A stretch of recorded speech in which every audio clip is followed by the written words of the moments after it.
Ադրբեջանի տիրապետման տակ անցած Արցախի տարածքը արդեն օգտագործվում է, բայց դա որևէ բան չի փոխել, իսկ Իրանը այդքան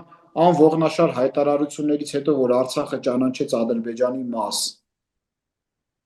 անգամ նախագահ Ռաիսիի հետ չվերադառնալը ուղղաթիռի ոչնչացում է, որ Լեռնային Ղարաբաղի տարածքից վերադառնում էր Իրան,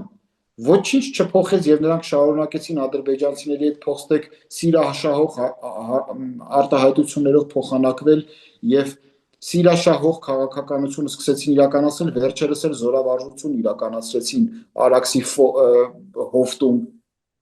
դա ինչ է նշանակում այս անողնաշար քաղաքականությունը։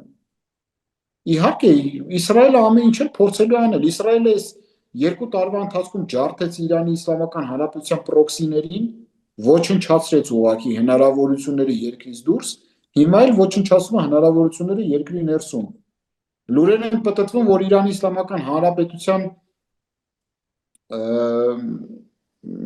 Իսլամական Հանրապետության օդուժը ոչնչացված է։ Լուրեր են պտտվում, առհասարակ ամբողջությամբ ոչնչացված է։ Ինչ ասեմ, տեխնոլոգիական հետընթացը հենց դրա մասին է խոսում։